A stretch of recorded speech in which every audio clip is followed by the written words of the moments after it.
The first bid was $10. My husband smiled as if he had just told the funniest joke of the year, and the ballroom exploded with nervous laughter. I stood under the bright lights of the stage at Blackwood Hall, holding the microphone I'd been using only moments earlier to thank our volunteers for another successful charity gala. Richard reached over, gently took the microphone from my hand, wrapped one arm around my shoulders, and looked at the crowd. "Ladies and gentlemen," he said, "after 30 years of marriage, I've decided Evelyn deserves a fresh start. So let's auction her off. Who'll give me $10? More laughter followed. Some people avoided looking at me. Others smiled because everyone else was smiling. I searched the room for one familiar face that might step in and stop the humiliation, but no one moved. I had organized every detail of that evening, from the guest list to the music, from the silent auction to the seating plan. I had spent 6 months making sure every donor felt appreciated, yet somehow I had become the evening's entertainment. Richard always claimed I was too sensitive. Whenever I asked him not to joke about me, he would laugh and say, "People know I'm kidding." That night I realized the joke had lasted almost 30 years. Before I could quietly leave the stage, someone called out, "$20. More laughter. Another guest raised the amount to 50. My cheeks burned, but I refused to cry in front of hundreds of people. Richard bowed dramatically as if he were hosting a comedy show instead of a charity event that was supposed to support struggling families. Then everything changed. A calm male voice came from the back of the ballroom. $3 million.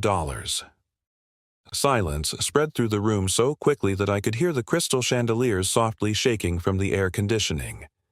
Every head turned toward the entrance. A tall, gray-haired man in a dark blue suit stood beside one of the pillars. I recognized him from newspapers and business magazines. Nathan Carlyle, one of the country's most respected entrepreneurs and philanthropists.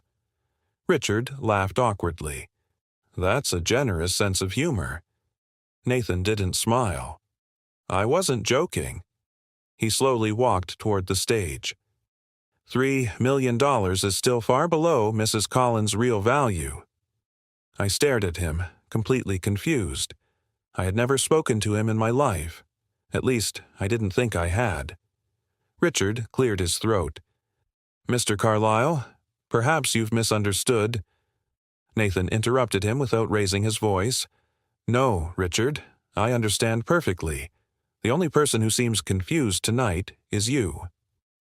The room remained perfectly still. Even the waiters had stopped moving. Nathan looked directly at me with eyes that somehow carried both kindness and sadness. "Mrs. Collins, I've spent years hoping I would meet you again." I searched my memory, but his face brought back nothing. "I'm sorry," I whispered. "I don't think we've met." He nodded gently. "No, but someone spent 35 years hoping to thank you." Richard tried to regain control of the room. "Perhaps we should continue the dinner." Nathan ignored him. Instead, he reached inside his jacket and carefully removed an old cream-colored envelope. The paper looked worn around the edges, as though it had been carried for years. My name was written across the front in handwriting I didn't recognize. "This belongs to you," he said quietly. "It was written by my sister before she died. She asked me to deliver it personally if I ever found you." My hands shook as I accepted the envelope. I had no idea who his sister was. Cameras from several guests were already recording everything. Richard forced another laugh, but this time nobody joined him. I looked around the ballroom I had spent months preparing. The flowers, the candles, the orchestra, the volunteers, every little detail suddenly seemed far away. For the first time in decades, people weren't looking at me because I was Richard Collins' wife. They were looking at me because a complete stranger believed I mattered. I had no idea that opening that old envelope would force me to remember one ordinary afternoon from my 20s, an afternoon I had almost forgotten, but one that had quietly shaped far more lives than I could ever have imagined. I couldn't bring myself to open the letter in front of everyone. My fingers rested on the worn envelope while the ballroom remained frozen in uncomfortable silence. Nathan seemed to understand. "There will be time," he said softly. "You don't owe anyone a public reaction." His words were directed at me, but everyone knew who they were really meant for. Richard stood beside me with the confident smile he had worn for years whenever a situation slipped out of his control. "Ladies and gentlemen," he announced, "I think we've all enjoyed enough surprises for one evening. Please continue dinner." Nobody moved. Instead, dozens of eyes shifted between Nathan and me. One of the trustees quietly approached the stage and suggested a short break before the evening program continued. It gave everyone an excuse to leave their tables without pretending that nothing had happened. I stepped off the stage with the letter still clutched in my hands. Nathan followed several steps behind until we reached a quiet sitting room overlooking the gardens. The heavy wooden door closed behind us, shutting out the noise from the ballroom. For several seconds, neither of us spoke. Finally, he nodded toward the envelope. "You should read it." I carefully broke the old seal. The handwriting inside was steady, though some lines showed signs of trembling. "Dear Evelyn," it began, "you probably don't remember me. I have remembered you every day for 35 years. I stopped breathing for a moment. The first paragraph described an old railway station outside Brookhaven. Suddenly, a memory I hadn't visited in decades returned with surprising clarity. I was 23 years old then, working 2 part-time jobs after finishing community college. One rainy afternoon, I had been waiting for a delayed train when I noticed a teenage girl sitting alone on a wooden bench. She couldn't have been older than 16. She wore a thin jacket despite the cold weather and held a small travel bag so tightly that her knuckles had turned white. Most people walked past without looking twice. I almost did the same. But something about the way she kept watching every passing face made me stop. I bought 2 cups of hot tea from the station cafe and asked if I could sit beside her. She hesitated before quietly nodding. We spoke for almost an hour. Her name was Maya Carlyle. She had left home that morning after years of abuse and fear. She had no money beyond a few crumpled bills, no relatives she trusted, and no idea where to go next. I remember telling her that leaving without a plan was dangerous, but going back wasn't the answer either. The small family cafe across the street belonged to an elderly couple I knew well. They let us stay inside until evening. Together, we called a local youth support center and arranged for trained social workers to meet her.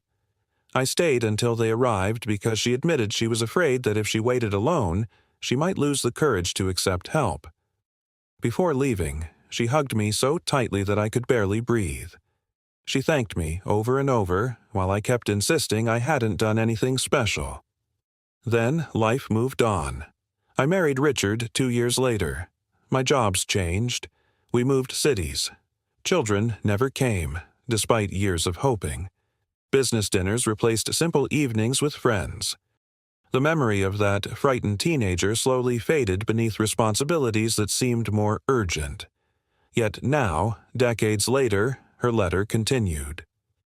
"You told me that day that kindness doesn't have to be grand to change someone's future. I believed you. Because of that conversation, I stayed with the support program instead of running away again. I finished school. I became a lawyer. Every child I later defended carries a little piece of your courage." My eyes blurred. Nathan quietly looked toward the window, giving me privacy while I continued reading. Maya explained that years later she had established a nonprofit organization helping vulnerable teenagers escape abusive situations legally and safely. The foundation had grown far beyond anything she had imagined. Before her illness became terminal, she had rewritten her estate documents. She wanted me to receive no money. Instead, she wanted something she considered far more important. She had named me chair of the foundation's board of trustees after her passing, provided I agreed to accept the responsibility. "The organization should always be guided by someone who helps people without expecting applause," she wrote. "You taught me that before you even knew my last name." My hands trembled so badly that I nearly dropped the pages. Nathan finally spoke. Maya searched for you for years. She hired researchers several times, but your surname changed after marriage, and records weren't easy to connect back then. She never stopped believing we'd find you eventually. I looked at him in disbelief. Why now? He smiled sadly. Last month, one of our staff recognized you in an online article about tonight's charity gala. We confirmed your identity only 3 days ago. I leaned back in the chair, unable to process everything. My entire adult life I had quietly convinced myself that I had never accomplished anything truly important. Richard often joked that I was good at organizing seating charts and remembering birthdays, but not much else. After hearing the same message for nearly 30 years, I had begun believing it myself. Nathan seemed to read my thoughts. My sister used to say that people who save lives don't always wear uniforms. Sometimes they simply stop walking when everyone else keeps going. I folded the letter carefully and returned it to the envelope. For several long minutes, neither of us spoke. Then Nathan reached into his briefcase and placed a thick folder on the table. "There's something else you should know," he said. "When Maya chose you, she also left detailed instructions explaining why she trusted you more than anyone else. Those documents include stories about dozens of lives connected to yours. But before you read them, I think you deserve to know something about the man waiting outside that room. Because while you spent decades believing you were invisible, someone else worked very hard to make sure you stayed that way." I looked at Nathan without saying a word. He didn't rush to fill the silence. Instead, he slowly opened the folder and turned it toward me. Inside were copies of newspaper articles, photographs, handwritten notes, and several legal documents from Maya's foundation. At first I thought they were all connected to her work. Then I noticed my own name appearing again and again. "I don't understand," I said. Nathan rested his hands on the table. "Maya didn't just leave you a position. Before she passed away, she asked our team to document every reason she believed you were the right person to continue her mission. She said one good decision made at 23 wasn't enough to explain who you really were." I looked through the pages. There was a letter from a retired school principal who thanked me for paying the examination fees of a student whose grandmother couldn't afford them. I had completely forgotten about that. Years earlier, I had quietly transferred the money to the school's hardship fund after hearing the woman apologize through tears in the office hallway. There was another letter from a widower whose wife had spent her final months in hospice care. He wrote that I had visited every Tuesday evening, bringing homemade soup and sitting beside her when he needed to work late shifts. I had never told anyone because it didn't seem important. Another document described a homeless family that had stayed in a small apartment I owned before I rented it out permanently. They had lived there for 3 months without paying while they rebuilt their lives. Their youngest daughter had recently graduated from medical school. I stared at every page as though I were reading about someone else. Those moments had always felt ordinary. Small things, temporary help. I'd never imagined anyone remembered them. Nathan quietly smiled. People remember kindness much longer than the person offering it usually does. My phone vibrated across the table. Richard. I let it ring. Then again. Then again. Finally, I answered. "Where are you?" he demanded without greeting me. "People are asking questions." "I'm talking with Nathan." Then finish talking. "Reporters are outside. We need to present a united front before someone twists this into a scandal." I almost laughed. After everything that had happened, his first concern wasn't whether I was hurt. It wasn't Maya's letter. It wasn't the public humiliation. It was the headlines. "I'll come back when I'm ready," I replied, his voice hardened. "Evelyn, don't embarrass me any further." The words settled over me with unexpected clarity. "Don't embarrass me." Not. "Are you all right?" Not. "I'm sorry." I quietly ended the call. Nathan pretended not to have heard, although the room had been silent enough for every word to carry. "You don't owe anyone an immediate decision," he said, "especially tonight." Before I could answer, another knock came at the door. One of the gala organizers entered carefully. "Mrs. Collins," she said nervously, "I'm sorry to interrupt, but several journalists are asking whether you'd like to make a statement. Mr. Collins has already spoken briefly." "What did he say?" I asked. She hesitated. "He described the auction as harmless humor taken out of context." I closed my eyes for a second. That was exactly what I expected. Nathan calmly asked, "Did he apologize?" The young woman lowered her eyes. "No." After she left, I looked toward the gardens outside. Couples walked beneath old oak trees, laughing softly, completely unaware that my life had shifted in less than an hour. Strange memories began surfacing one after another. Richard correcting the way I spoke during dinners because it sounded too ordinary. Richard introducing me to clients by saying, "She keeps the house running." Richard forgetting birthdays I had spent weeks organizing for his relatives. Richard taking credit for charity programs I had designed because, as he often explained, people respond better when the face of the company delivers the message. None of those moments had seemed important enough to fight over individually. Together, they formed something much heavier.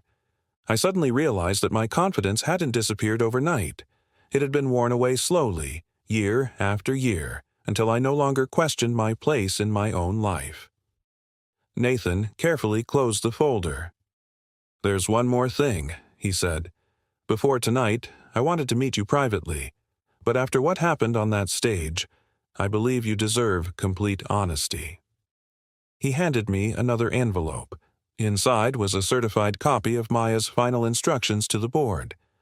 Along with naming me chair, she had established a long-term community leadership program that would receive a substantial endowment from her estate.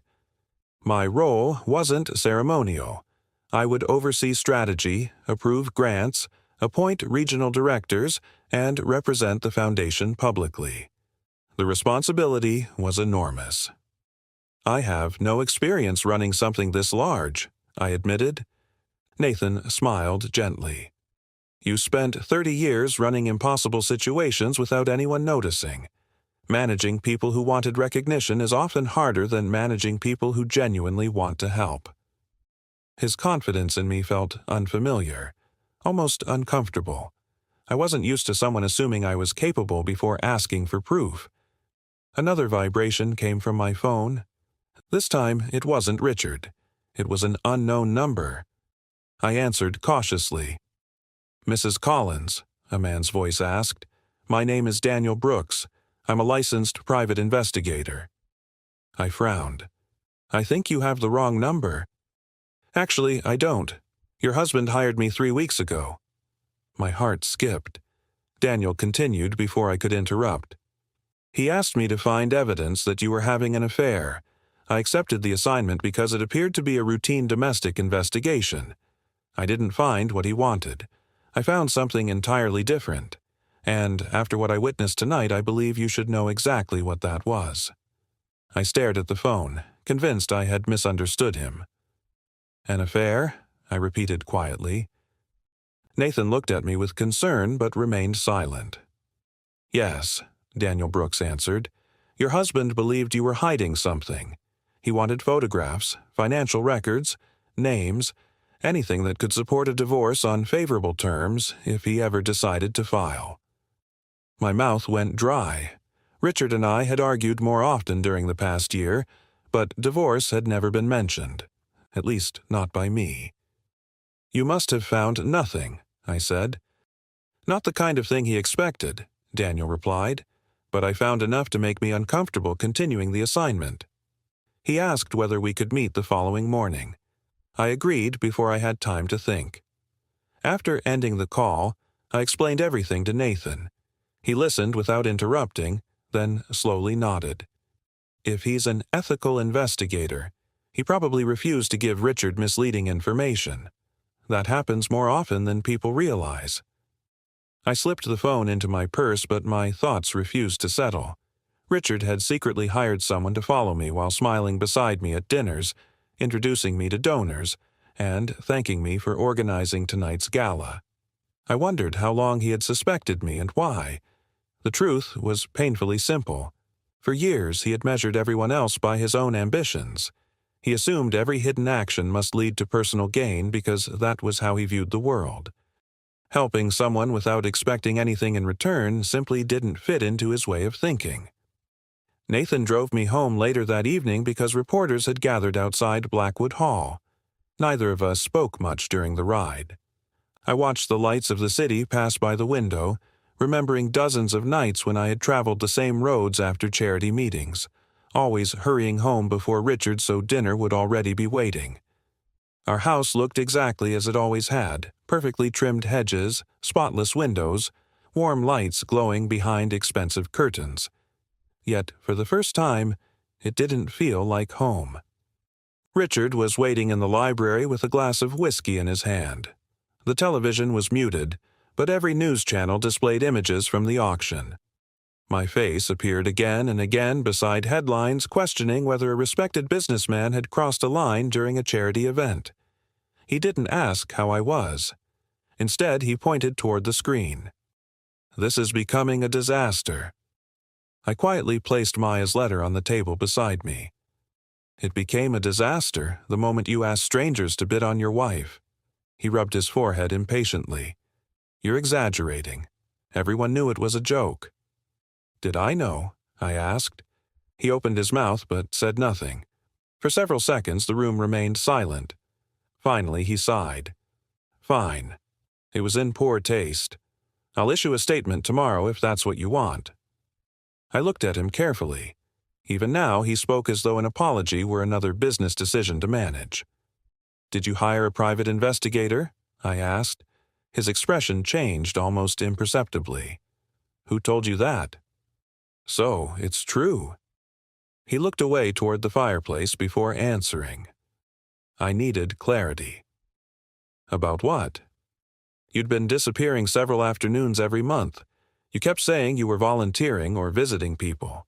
You never gave details." I almost laughed, though there was no humor left inside me. "Because those people trusted me. Their lives weren't gossip for dinner conversations." He shook his head. "Successful people protect themselves. Secrets create risks." I slowly realized something that hurt more than the investigation itself. Richard genuinely believed suspicion was wisdom. Trust looked foolish to him. Before I could answer, the front doorbell rang. Our housekeeper entered the library a minute later carrying several packages and a thick stack of envelopes that had arrived by courier after the gala. "These were marked urgent," she explained. "Most contained messages from guests thanking me for the event and expressing concern about what had happened." One envelope had no return address. Inside was a simple handwritten note. "Mrs. Collins, 22 years ago you paid for my son's emergency medication when I couldn't afford it. He is now a paramedic. Tonight I finally learned your full name. Please don't believe what happened on that stage defines your worth." There was no signature beyond a first name I barely remembered. Another envelope held a photograph of a community garden our neighborhood volunteers had built 15 years earlier. On the back, someone had written, "You never let us thank you properly." Richard watched silently as I read each message. His face slowly lost its confidence. More emails began arriving. My phone vibrated almost non-stop. Former volunteers, old neighbors, parents of children whose scholarships I had quietly supported, nurses, teachers, retirees. None of them knew about one another. Each simply shared a memory of a moment I had long forgotten. Shortly after midnight, another notification appeared. This time, it wasn't personal. Someone had uploaded the full, unedited recording of the auction. Unlike the short clips already circulating online, this version clearly showed the discomfort in the room before Nathan spoke, my attempt to step away from the microphone, and Richard gently pulling me back toward center stage so everyone could continue watching. Within minutes, thousands of comments appeared beneath the video. They weren't arguing about whether the joke had been misunderstood anymore.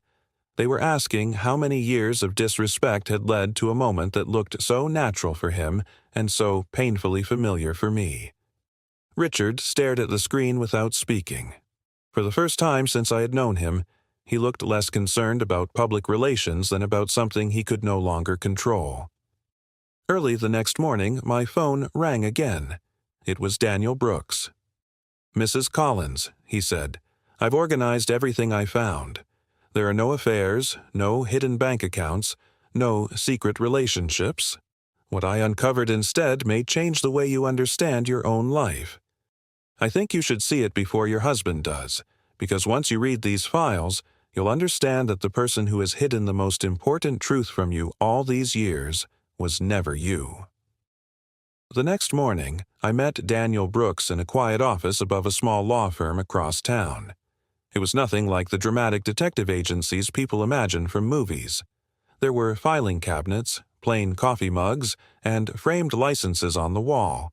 Daniel greeted me with a firm handshake and immediately placed a thick binder on the conference table. "Before we begin," he said, "I want you to know that I refunded part of your husband's payment. I completed the surveillance he requested, but I refused to prepare the report he expected because it would have been dishonest." I nodded without speaking. I wasn't sure I was ready to hear any of it. Daniel opened the binder. The first pages contained dates, times, and locations where he had followed me. At first, I felt uncomfortable seeing my ordinary life documented in such detail. There were notes about grocery stores, hospital visits, libraries, retirement homes, and community centers. Then I noticed something strange. Beside almost every location, Daniel had attached a second page. Instead of photographs proving suspicious behavior, there were interviews, statements, receipts, thank you letters. "I became curious after the third day," he explained. "You never met secret lovers. You met lonely people. You delivered food. You visited elderly residents after your volunteer shifts had officially ended. Eventually, I stopped asking where you were going and started asking why everyone seemed to know your name." He turned another page. There was a photograph of me carrying grocery bags into a small apartment building. "Mrs. Linda Foster," Daniel said, 81 years old. "She told me you visited every Friday for almost 6 years after her husband died. She thought you were a distant relative because she couldn't imagine a stranger doing that much." Another page showed a vocational school. "You anonymously paid tuition for 2 apprentices after their father lost his job. Neither student ever learned who covered the cost." I stared at the records in disbelief. "Why did you collect all this?" He smiled faintly. "Because your husband insisted you had to be hiding something. Eventually I realized he was right. You were hiding generosity so completely that even your own family never knew." He slid another folder across the table. "This part wasn't in my contract. I compiled it because I thought someone should." Inside were nearly 40 written testimonies. A bus driver remembered how I had organized transportation for disabled veterans after a local funding program ended. A pediatric nurse described holiday gift drives that quietly appeared every December without any publicity. A young architect wrote that I had encouraged her to apply for university after overhearing her doubts while waiting in line at a bakery years earlier. Reading those pages felt unreal. I remembered every person once their stories returned, but I had never connected those moments into any larger picture. They had simply been pieces of everyday life. Daniel leaned back in his chair. "There's something else you should know. During my investigation, I interviewed several people from your husband's company because he believed one of them was helping you hide financial transactions. Instead, they told me about you." I looked up. "About me?" "Yes. They said many employees stayed with the company because of you, not because of him." He opened another section of the binder. Several longtime staff members had explained that whenever layoffs seemed unavoidable, I quietly convinced Richard to reconsider. I had personally arranged emergency loans for employees facing medical crises, always making sure the assistance appeared to come from corporate funds so no one would feel embarrassed. I had organized scholarships for workers' children, convinced suppliers to extend payment deadlines for struggling family businesses, and personally visited employees recovering from serious illnesses. I remembered every conversation. Richard barely did. Most of the time, he had simply signed whatever paperwork I placed in front of him after I spent days negotiating solutions. Publicly, he received praise for being a compassionate executive. Privately, he often complained that people expected too much from successful businesses. Daniel closed the binder. Your husband believed he built loyalty through leadership. Many people told me the loyalty actually came from your influence. Those words stayed with me long after our meeting ended. When I returned home that afternoon, Richard was already waiting. This time, he wasn't alone. 2 members of his company's board sat in the living room. Their expressions were polite but unusually reserved. One of them, Margaret Ellis, whom I had known for nearly 20 years, stood as I entered. "Evelyn," she said gently, "we hope you don't mind. We needed to discuss some urgent matters with Richard, but before we begin, I want to say something personally." She hesitated before continuing. "Last night, my daughter reminded me that you were the person who encouraged her to return to college after her divorce. I never knew. She thought I did." Richard looked genuinely surprised. Margaret continued, "Apparently, many of us have been discovering similar stories over the past 12 hours. The second director quietly placed his tablet on the table. Social media continued filling with messages from people sharing encounters with me that stretched back decades. Journalists had begun verifying the stories. Local television stations were contacting former beneficiaries. Community organizations were publicly confirming my volunteer work. The conversation surrounding the viral auction had changed completely. It was no longer just about Richard's humiliating joke. It had become a larger question. How had a woman admired by so many remained almost invisible inside her own marriage? Richard tried to steer the discussion toward the company's reputation, but neither board member followed him. Instead, Margaret looked directly at him and asked, "Richard, did you know any of this?" He opened his mouth, then slowly closed it again. For perhaps the first time in our marriage, he had no prepared answer.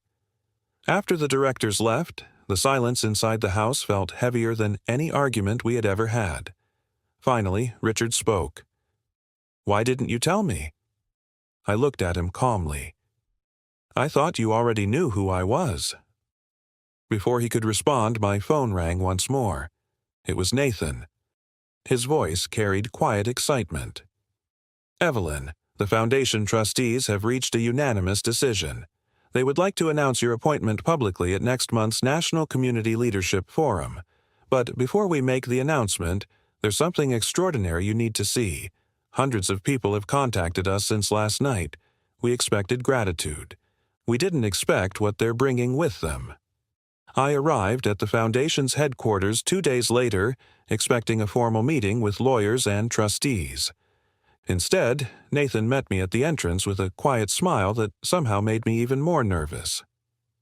"Before we discuss the forum," he said, "there's something we want you to experience." He led me through a hallway lined with photographs of teenagers, volunteers, counselors, and community projects. Every picture represented a life that had changed because someone had chosen to help instead of looking away. We stopped outside a large conference room. Through the glass wall, I could see dozens of people talking softly. Some were dressed in business suits. Others wore simple work clothes. A few looked old enough to be retired. Several appeared to be in their 20s. I didn't recognize most of them. Nathan opened the door. The conversations immediately stopped. Every face turned toward me. For a moment, I thought I had entered the wrong room. Then a woman in her 60s stepped forward with tears already filling her eyes. "You probably don't remember me," she said. I smiled apologetically. "I'm afraid I don't." She nodded as though she had expected that answer. 28 years ago, my husband died suddenly. I had 3 children and no idea how I was going to pay our rent. You spent every Saturday helping me organize my paperwork so I could apply for benefits and find work. You never accepted so much as a thank you gift. Before I could respond, another man stepped forward. You convinced my father not to pull me out of school when our family business failed. Then another voice. You stayed with my mother in the hospital until I could drive across the state. Another. You paid for my welding certification after I was turned down for a loan. One after another, people shared stories that stretched across nearly 4 decades. Some remembered exact dates. Others remembered only my first name and the feeling that someone had believed in them when almost nobody else had. I stood there, unable to speak. Nathan quietly handed me a box of tissues before stepping back and allowing the room to belong to those people. Nearly 3 hours passed. No reporters were present. No cameras. No applause after each story. It wasn't arranged as a performance. It felt more like a family reunion built from kindness instead of blood. As I listened, I realized something that had never occurred to me before. Every small act I had considered isolated had quietly connected to dozens of others. Some of the people in that room had later helped strangers because someone had once helped them. One woman explained that after receiving support from me 20 years earlier, she had become a foster parent. A former scholarship student had established an annual education fund of his own. A paramedic said he treated every frightened patient the way I had once treated his mother, with patience before solutions. The kindness had never stopped with them. It had continued through lives I would never even meet. Nathan finally stood and addressed the room. Maya used to say that real leadership is measured by what continues after you're gone. Looking around today, I think she chose wisely. After the meeting ended, several trustees joined us in a smaller office. Legal documents covered the conference table. They carefully explained the responsibilities waiting for me as chair of the board. It wasn't an honorary title attached to a famous story. I would oversee long-term strategy, approve national partnerships, supervise grant committees, and help expand the foundation into communities that still lacked support services for vulnerable teenagers. Listening to them, I felt equal parts honored and frightened. "What if I make mistakes?" I asked. An elderly trustee smiled. "You will. We all do. Maya didn't choose someone who never made mistakes. She chose someone whose first instinct has always been to care about people before protecting their own reputation." That sentence stayed with me during the drive home. When I arrived, Richard was sitting alone on the back patio. He looked older than he had only a week earlier. Newspapers and business journals lay scattered across the table beside him. Several carried articles about the viral auction. Others focused on the growing number of people publicly sharing stories about me. Without looking up, he quietly said, "The board suspended me this morning while they review everything." I sat across from him but said nothing. 3 sponsors withdrew their support, he continued. 2 long-term partners canceled negotiations. He rubbed his hands together as though trying to warm them. "They told me the issue isn't one bad joke. They said the video made them question my judgment." I studied his face. For years I had imagined this moment differently. I thought that if he ever faced consequences I would finally feel satisfied. Instead, I felt strangely calm. There was no victory in watching another person's life fall apart, even when they had caused so much pain. Richard finally looked at me. "The investigator came to see me yesterday." I waited. He refused to give me what I hired him to find. Instead, he handed me copies of letters from people you'd helped. His voice cracked slightly. I spent half the night reading them. The silence between us felt different now. Not comfortable, but honest. "Do you know what frightened me most?" he asked quietly. I shook my head. "Almost every letter described the woman I married. I just stopped seeing her."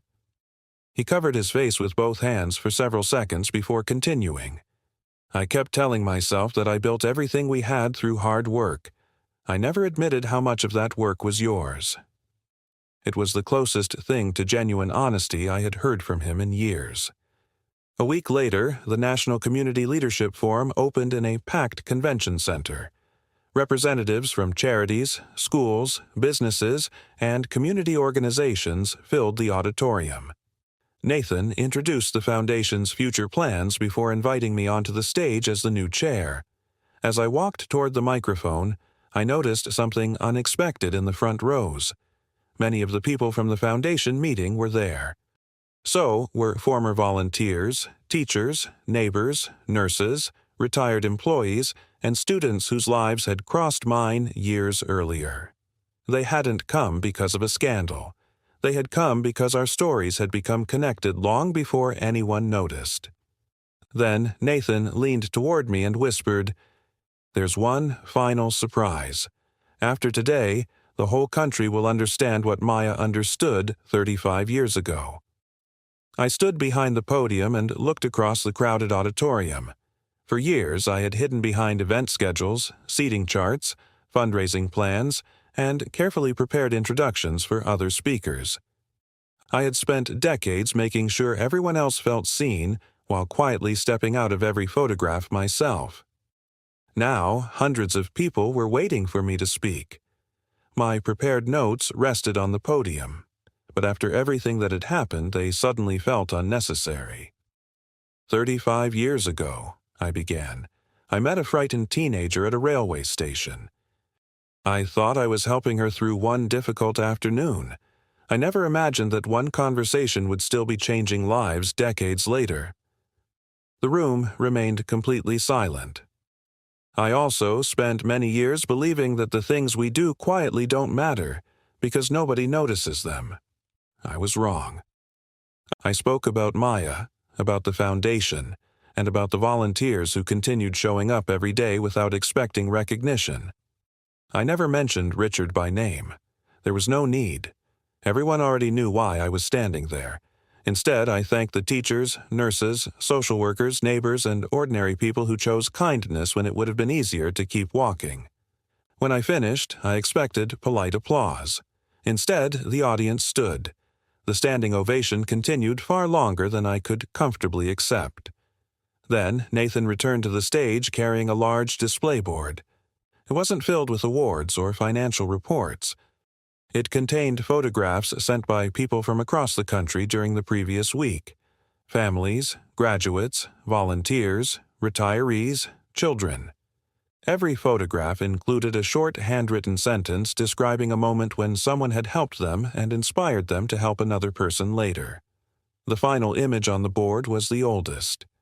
It showed the small family cafe beside the railway station where Maya and I had first spoken. I covered my mouth as memories flooded back. Nathan quietly said, "This is your real legacy." It was never measured in money, titles, or public attention. Several weeks later, the foundation officially confirmed my appointment as chair of its board. My days quickly filled with meetings, community visits, scholarship reviews, and planning new youth support centers. For the first time in many years, I returned home tired because my work gave me energy instead of taking it away. Richard and I also made a decision. We met with lawyers, divided our property respectfully, and filed for divorce without bitterness. There were no dramatic courtroom battles or attempts to punish one another. We had simply reached the point where our lives needed different directions. Before everything became final, Richard asked whether we could meet one last time. We sat on a quiet park bench where we had once walked together during the first year of our marriage. He looked at me for a long time before speaking. "I'm sorry," he said, "not because I lost my position, not because people criticized me. I'm sorry because I slowly turned the person I loved into someone who believed she had to earn basic respect every single day." I believed he meant every word. That didn't erase the past, but it mattered. "I forgive you," I answered, "but forgiveness isn't the same as returning to the life we had." He nodded. "I know." We shook hands before leaving in opposite directions. It wasn't the ending either of us had imagined decades earlier, yet it was honest. Over the following months, Richard quietly withdrew from public leadership and began working with an executive coaching organization that focused on respectful workplace culture. Whether he did it out of regret, growth, or both, I couldn't say. I genuinely hoped he became the man he had once believed he already was. As for me, I stopped introducing myself as someone's wife. I was simply Evelyn Harper. Every week brought another reminder that ordinary acts could travel much farther than the people performing them ever realized. One rainy afternoon, several months after the forum, I was waiting for a bus after visiting one of our youth outreach centers. A teenager sat alone beneath the shelter with a worn backpack at his feet. He kept checking the road as though deciding whether to leave or stay. Most people walked past without slowing down. For a brief second, I almost did the same. Then an old memory returned. I bought 2 cups of hot chocolate from the cafe across the street and walked back. "Mind if I sit here?" I asked. He hesitated before quietly nodding. We sat together without speaking for a while. Finally, he whispered, "I don't really know what to do next." I smiled gently because I remembered hearing almost those exact words 35 years earlier. "That's all right," I said. "You don't have to figure everything out today. Sometimes the first step is simply not facing it alone." The bus arrived, but neither of us rushed to board. Some journeys begin long before anyone realizes they have started. Looking back now, people often ask when my life truly changed. Many think it happened the night Richard humiliated me in front of hundreds of guests. Others believe it began when Nathan handed me Maya's letter. The truth is much simpler. My life changed on an ordinary afternoon when I chose to stop for one frightened stranger instead of walking past. Everything that followed grew from that single decision. I can no longer control how people judge me, and I no longer need to. The only measure that still matters is whether I leave someone with a little more hope than they had before our paths crossed. In the end, respect was never something another person could give me. It was something I finally chose to give myself, and once I did, no one could ever take it away again.